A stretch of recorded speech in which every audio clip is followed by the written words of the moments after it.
Gamers know this weapon because it has been in almost every shooter. Yeah, this is Mega Chad level. There's something about these guns that have just always really held my attention and drew me to try to make them even better. I always get people asking me, you have that thing, but you don't have a magnified optic on it. Why do you have a red dot on the front? Because I like that. I like that setup. This is my personal gun. I like it set up this way, okay?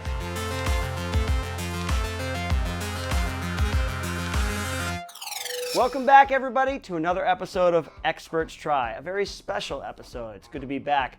My name is Israel Wright. I'm a former Special Forces Green Beret and also one half of the Pop Culture Field Manual podcast. And I'm very excited today because we're going to be looking at a variety of weapon systems from Escape from Tarkov. And it's a very special episode because someone is here to help us with the AK platform today, an internationally recognized Kalashnikov expert. Ladies and gentlemen, Jim Fuller. Jim, What's that, Rod? how you doing, man? Good to Doing see well. you. Thanks for joining us. Thank you. Glad to be here. Tell people a little bit about yourself, Jim. Well, you know, I've been playing with these guns for a real long time. You know, I kind of got into them back in the early 80s, and they've kind of been a big part of my life the whole time. Oh, that's awesome, Jim. Well, let's get into it, folks. I don't want to waste another minute. Let's check out some of these weapon systems. All right, we're starting classic, Jim. Okay, we got two great classic weapons. We got the Mosin, right? And then the SKS. A lot of deer in the south killed with those. Tarkov is a game where you have to collect gear, you have to scavenge and build your gear up. You get better weapons, better equipment, better armor. These ones are fairly easy to get in the beginning of the game. So much like reality, it's a cheap gun. Oh, okay. Well, then it's true to life. All right. Yeah, it is. They're very inexpensive guns. You can still buy these for $100. Jim, tell us a little bit about the Mosin there. Well, if you're fighting mountaintop to mountaintop, this will get it done. You know, you got time. You know, time is your friend. Distance. You know, that whole thing. This gun, they're very inexpensive. You can get it cheap, just like in reality. It's not a very expensive gun in the real world. It is a very powerful rifle, though. The 7.62 by 54R cartridge. I don't care how good your helmet is. This is going through it. It's just that simple, you know. I would not feel into a gun with this thing. It may be a little bit slow, and it only holds like 5 or 6 rounds, but it's still a pretty potent rifle to be dealt with. The SKS, on the other hand, this guy, there's a lot to be said about this. I would not feel into a gun at all with this gun. It holds 10 rounds. It's quick to reload. It'll lock back on the last round, and you can throw a stripper clip in the top, 10 rounds in it, go back to work. You know, it also has a little bit of an edge. I love it. If you feel that's necessary. You know, the SKS, not a bad gun. Not a bad gun at all. You know, in the South, I think there's more deer killed with these than there are with Winchester Model 94 anymore. Oh. You know, these have become like the deer rifle of the South now. You know, they amazing gun. You know, put a 5-round mag in it and legal. But like I said, with the right ammo, you're well equipped with this gun. That's nice. All right, we're moving up into the world. Now we're into the good stuff. Yes. Yeah, we're starting to get into some stuff here. Yeah, we got a couple of AK variants. Now, lead us through. In fact, you know what? Why don't we start with this? Give us like the Spark Notes version of kind of how the AK, the Kalashnikov, kind of came into being and was developed. Right, well, you know, Mikhail Kalashnikov, obviously, was a World War II soldier. He was injured during World War II, and while laying in the hospital bed, he drew this thing. No kidding. Yeah.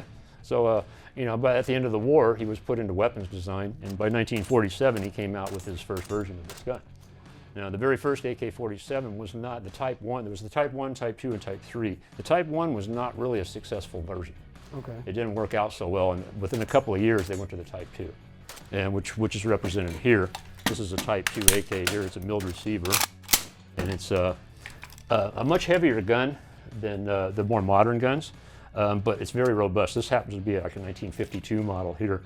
Now, when you say milled receiver, I don't know if people can see this, the difference between these two. Yeah, the receiver itself is milled from a solid block of steel, whereas this is stamped sheet metal. You can see the kind of rivets here. Is yeah, that kind they're of a riveted together sign? as opposed to, this is all one milled piece of steel, where this is stamped sheet metal with steel trunnions riveted into it. Gotcha. So, and this is more the modern thing. This is the way they did it in the early days. The first one was a stamped receiver too, but it didn't work well, so they went to the mill because they developed both at the same time. And the Type 2 and the Type 3 were both milled guns. But in 1959, they decided they wanted to try the stamping again, so they went to the AKM in 1959, which was a success from there. And in honesty, the receiver, the center section of the gun here, has not really changed that much at all since then. That's so true, because like a lot of the guns that we're going to bring up here and stuff, this part right here it's a telltale sign, especially the. It was a perfect design. There's no need to change anything. That's what gives this gun such a reputation for reliability. So how does the evolution of the weapon go? Like we see kind of little changes in between these ones. Well, these are 7.62, and then of course the AKM was 7.62. We have one around here somewhere, but we don't have it on the table at the moment. It went to a stamped receiver. Now in the 74, they came out with the AK-74, which we have here, and this is it's basically. The receiver, again, itself didn't change. It stayed the same. Right. But this is a caliber change. They went to a different caliber, more like R556, the 545. Oh, okay. All right, 545. So, and then in the 74, of course, they had a different front sight, different brake, 90-degree gas block. So those were some changes that were specific to the 74. But essentially here, the center section, it's still the same thing. The operating system has not changed because it works. It just works. Pretty reliable. I know that in the game itself, you can pick up AKs from scavs, or you can buy them cheap. You can modify them and build them up and put nicer parts on them. That's one of the strengths of Tarkov, for those that don't know, is the modification system is so detailed. You can break this down to its basic elements, take everything away, and pretty much build it up almost however you want to, depending on the model. Yeah. My kids would never let me play video games with them because I sucked at it. I'd say you found your calling, Jim. I think you're probably all right. Yeah, well, you know, we do stuff. That's awesome. The greatest thing about the AK is the center section of this gun is just perfection. You know, even like I said, the newer stuff, the AK-12s, the AK-15s, it's all based on the same operating system because they just work. Oh, nice. They just work. So. All right, everybody. Now, like the evolution of man, we are slowly becoming upright with the AK platform. We're bringing it into the modern age. As you can see, there's obviously some very easily telltale signs that things are starting to change with the AK. But I actually want to start over here at the end of the tail because I'm seeing the classic mid-body, but I'm noticing the 9mm magazine. Yep. Yeah. So what is this? This is the Vityaz. Well, it's the American version of the Vityaz from KUSA. It's 9mm suppressed. Great gun, early game gun. You know, depending on the ammo you get is going to make a little difference for you because there's better ammo, obviously, but that's going to cost you more money. That's all. I'm seeing a red dot, so I'm seeing a suppressor on the front. Yes, well? it's running a can on this one, so it's and running a red dot as well as a flashlight. So now we're getting a little bit more modern. Nice. Not as much penetration, but you do have less recoil and stuff too. Yeah. All right, next. This is a 104. And this doesn't have a, you know, in 7.62, it's basically the same thing as a 105. It's in 7.62. And in this case, we're set up with a Zenitco rail system. This is a brand new gun we just finished up recently. Now, Zenitco, that's... It's a Russian company. Okay. I was actually out there a couple of years ago in Russia, and I went to visit with them. They invited me into the factory, and they gave me the rail set that's on that gun. No kidding. And, you know, I brought them back here, and they actually... it was kind of like at the same time they came out with Tarkov. It's like I think they were trying to do a little bit of promotion there when they gave me that thing because they knew it would get a lot of people would see it. They're learning about capitalism. Now, so. Noticing this one, obviously the Zenitco and rail, we're going to look a little more modern, but... it's a great system, it really is. These rail top covers that go on here, there's been a lot of attempts to do these things, and generally your Zero is going to suffer at distance. It might work good at close range, but these things right here are bomb-proof. You can open and close these things with a scope on them, you know, multiple times, and it will go back to zero. I mean, wow. They've done a good job on this. The point of they've got several points of contacts to lock this thing in, and it's just the best there is. And of course, then up here you can add red dots, flashlights, lasers, whatever you feel the need for. You know, this one's just completely bare right now. It doesn't have a home. It doesn't have a mission yet, so it doesn't really have anything patched to it yet. This booster will help the gun complete its cycle. You know, because it's a shorter gun, it makes it a little bit easier to work with, but it also needs that booster to help it really perform well. Oh, okay, great, nice. And it actually is a great flash hider too. It works quite well. You see maybe a little bit of blue flash come in. And that's, you know, and you know, in fact, in Tarkov, they're really good about trying to bring those real-world factors into the gameplay. Muzzle flash is a factor in the game, so. Especially if you're wearing night vision. Yeah, exactly. Yeah, exactly. Which you can, and if you get a lot of money. What about this next one? This is a 105.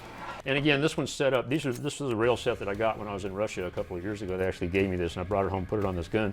Been on it ever since. I've had it set up in a couple of different configurations. I always get people asking me, "You have that thing, but you don't have a magnified optic on it. Why do you have a red dot on the front?" Because I like that. I like that setup. This is my personal gun. I like it set up this way, okay? So don't ask me that question. So lay off! And then if we look at this 105, this is Travis's 105 over here.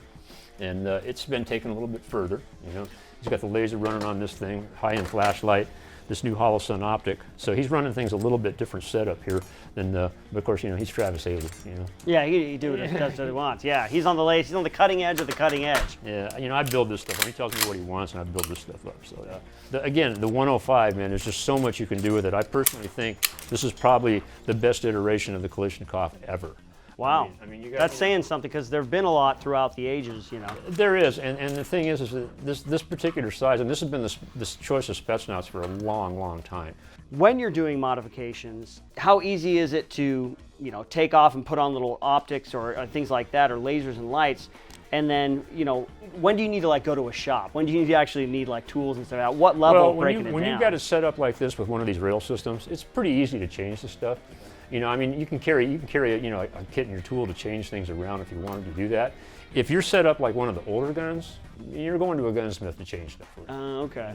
This gun was designed so well that it can be built horribly wrong and still work. There's something about these guns that have just always really held my attention and drew me to try to make them even better. Now, whether that translates into the game or not, I'm not sure. Actually, it does. Now ammo type and then armor type, those two play a delicate game. There's a lot of algorithms and math that goes into it. I've not gotten further into it, but no, you're right. All bells and whistles and stuff like that aside, the type of ammo does make a big difference in Tarkov, and you can spend a lot of money getting the right kind. You can have maybe not such a great gun, but you have better ammo, and that might actually defeat some better armor out there, Well, I've really been impressed from what I've seen, just studying this the last few days, at just how realistic it really is. They've done a good job at incorporating this stuff in there. I go back to the early days of Atari 2600. Yes. When if you had little a gun, dots it was like a couple of little pixelated squares, And we thought at the time that was it. It couldn't get any better than this. This Truly, is we've awesome, arrived. man. Look at this, All right, everybody. Now, looking at a DMR. What exactly am I looking at here, Jim? Well, because it might be mistaken for something else, as far as I understand. Some people will call this an SVD wannabe, but what it is actually is a Tiger. A Tiger. Which is basically a commercialized import weapon that was made just for the United States to get around the import ban of the SVD. Okay. So it was a shortened barrel, it doesn't have a flash hider on it, the furniture's a little bit different, but it's basically an SVD action. And it's chambered in the same round. And pretty cool gun. But again, it's not intended to be a precision rifle for taking precision shots at long distance. It's just intended to be an accurate rifle for a guy to work with. Okay. Now, what are we looking at here with the scope? Is that, It's a Russian scope, but it's a PSO. It's one of the other PSO scopes that is not really a military style scope, but they work well. I'm just not a big fan of Russian optics. They're hard to use compared to ours. I'm much a bigger fan of American optics, actually. I'm actually at my age, I like the ACOG. Did they even have those when you were in? Nope. No. But they had them when I was in. I didn't specifically use one all that much, but I just had like the Neotech. But no, they were around. Yeah. They were like the new hotness when I was there. Now it's like old news, But again, like I said, I'm not a big fan of Russian optics. Even though I'm a big fan of Russian guns, most all of my guns that have optics on them are American optics. Okay. Yeah. Nice, Jim. So the DMR Tiger. Yeah, it's again, the SVD would have a little bit longer barrel, would have a flash hider on it. The furniture's a little bit different, but you'll find that this is actually a lot more like the more modern version, which has the same length barrel and it has a folding stock. So it's and a little bit more convenient in that regard, but you can make it smaller. But again, it's a good, robust rifle. They've been around since the early 60s. Nice. They've done a lot of work. But again, it's not really a sniper rifle. It's really more of a designated marksman rifle. Right on. This would be, for those familiar with Tarkov, this would be the boss fight, Sturman. And this is kind of the gun that he has, so. I understand if that guy sees you, you're dead. That's it. Yeah, really. Yeah. Now, ladies and gentlemen, we are entering Giga Chad territory. Jim, I hope you're prepared for this. These are What is this? latter day stuff. Running an AK. This is a great AR platforms. We have the Block II, the URGI, we got the Honey Badger. Lots of great stuff to talk about. I have a learning aid to assist us on our journey through these weapons. Yo! Hey! What's going on, Jim? Man, thanks for being here. What's up, man? Cameron, thanks for joining us, man. Israel, you really got to change my bucket, man. It's starting to overflow. I'll get on that after Okay, this. thank you. I really appreciate it. It's really small down there. I'm not sure what we're looking at. Well, we're looking at some awesome weapons here. As stated before, we have the Block II, which I'm most familiar with because, I was carrying this when I was in the 75th Ranger Regiment. This is my basic duty rifle. Oh, no kidding. Yeah, 14.5-inch barrel with a 12.5-inch rail, free float handle defense. And I mean, this is basically a regular M4A1 just with different furniture on it. And I mean, moving on, only difference is pretty much the rail you see here. It's a Geisley rail.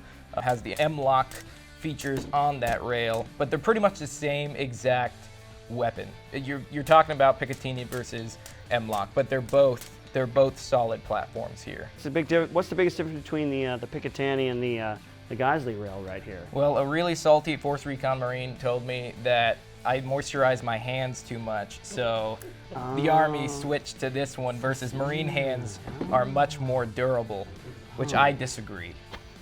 Travis. But anyways, moving on. To each their own, right? Take that one home. I moisturize my hands, so I like this one. You know what? I don't even care because No, that's a hot gun right there. Oh yeah, I love man. this one, the Honey Badger. This is great. This has actually been in the video game universe longer than it actually has been in production as a real life firearm. Right. It's super quiet. It was designed to replace the MP5 SD, which was also integrally suppressed. Gamers know this weapon because it has been in almost every shooter. Yeah, this is Mega Chad level. I love the thermal Absolutely. right here, and yeah, the integral suppression. It's nice. You get the offset red dot sight there for CQB. Absolutely. I mean, it also depends on your mission set, right? So like, you have these two M4s, which are universal capable of pretty much doing anything.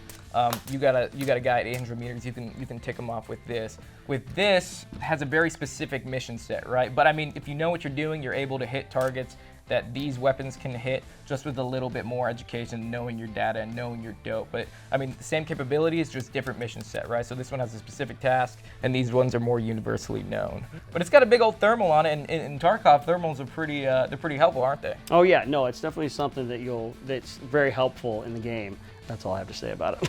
Okay.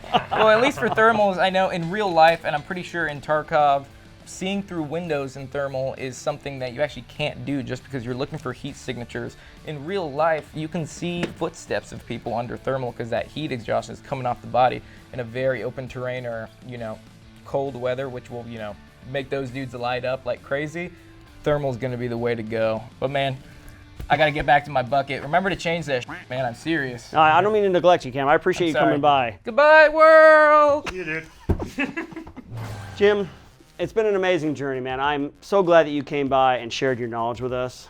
Appreciate it, man. It's always a lot of fun. It's interesting working in the video game world. It's like not even something I'm a part of, but it's all around me, and I just, Well, you'd be surprised, man, at how many people would appreciate your perspective because the people in Tarkov, they do a lot of great work, a lot of detailed work in putting as many real-world elements as possible to kind of give you that real milsim type experience. My recent exposure to it, I was really impressed. Because let's face it, I'm an old guy. I remember Atari 2600. Woo! It's kind of got a lot better. Yeah, it keeps getting better and better, man. And all the weapons we've seen are stuff you can see in Tarkov. It's pretty exciting. The stuff realism is just unreal. I had no idea until we were just playing around with it earlier today, looking at it. It's like, wow. Yeah, it's really impressive. Folks, if you like this video, go ahead and check out Gamology's Facebook and YouTube page. If you want to hang out with me a little bit more, go ahead and check out the Pop Culture Field Manual podcast, wherever you listen to podcasts, or on YouTube. Jim, is there a place where they can find you online? Yeah, standard social media stuff, Fuller Phoenix. Fuller Phoenix. That's it, that's us. Nice. We are AK specialists. Nice. You are, my friend. Thank you for joining us, Jim. I'm glad to be here, man. It's a pleasure. Folks, we'll see you on the next one. Welcome back, everybody, to another episode of Experts React. See, right off the bat. We're good. Okay, ready? Yep. Jim, okay, we got two This great is classic weapons. We got classic. the SKS, right? Mosin.